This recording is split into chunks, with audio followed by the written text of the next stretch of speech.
Nehemiah 13. On that same day, as the book of Moses was being read to the people, the passage was found that said, "No Ammonite or Moabite should ever be permitted to enter the assembly of God." For they had not provided the Israelites with food and water in the wilderness. Instead, they hired Balaam to curse them, though our God turned the curse into a blessing. When this passage of the law was read, all those of foreign descent were immediately excluded from the assembly. Before this had happened, Eliashib, the priest, who had been appointed as supervisor of the storerooms of the temple of our God, and who was also a relative of Tobiah, had converted a large storage room and placed it at Tobiah's disposal. The room had previously been used for storing the grain offerings, the frankincense, various articles for the temple, and the tithes of grain, new wine, and olive oil, which were prescribed for the Levites, the singers, and the gatekeepers, as well as the offerings for the priests. I was not in Jerusalem at that time, for I had returned to King Artaxerxes of Babylon in the 32nd year of his reign, though I later asked his permission to return. When I arrived back in Jerusalem, I learned about Eliashib's evil deed in providing Tobiah with a room in the courtyards of the temple of God. I became very upset and threw all of Tobiah's belongings out of the room.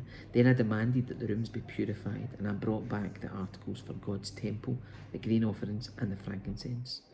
I also discovered that the Levites had not been given their prescribed portions of food, so they and the singers who were to conduct the worship services had all returned to work their fields.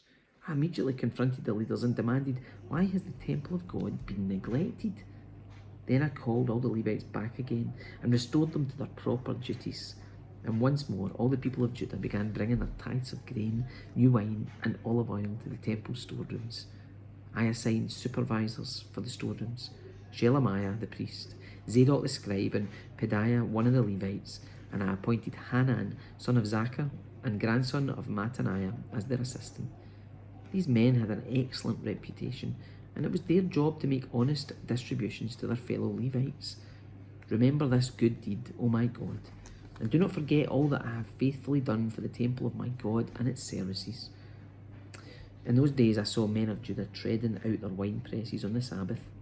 They were also bringing in grain, loading it on donkeys, and bringing their wine, grapes, figs, and all sorts of produce to Jerusalem to sell on the Sabbath. So I rebuked them for selling their produce on that day.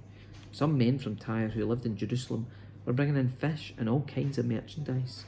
They were selling it on the Sabbath to the people of Judah, and in Jerusalem at that. So I confronted the nobles of Judah. "Why are you profaning the Sabbath in this evil way?" I asked.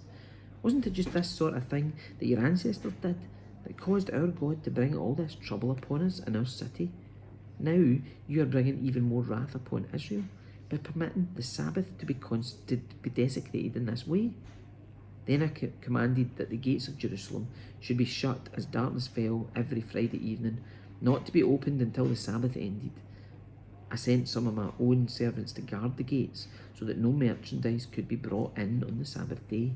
The merchants and tradesmen with a variety of wares camped outside Jerusalem once or twice, but I spoke sharply to them and said, "What are you doing out here, camping around the wall? If you do this again, I will arrest you." And that was the last time they came on the Sabbath. Then I commanded the Levites to purify themselves and to guard the gates in order to preserve the holiness of the Sabbath. Remember this good deed also, O my God. Have compassion on me according to your great and unfailing love. About the same time, I realized that some of the men of Judah had married women from Ashdod, Ammon, and Moab. Furthermore, half their children spoke the language of Ashdod or of some other people and could not speak the language of Judah at all.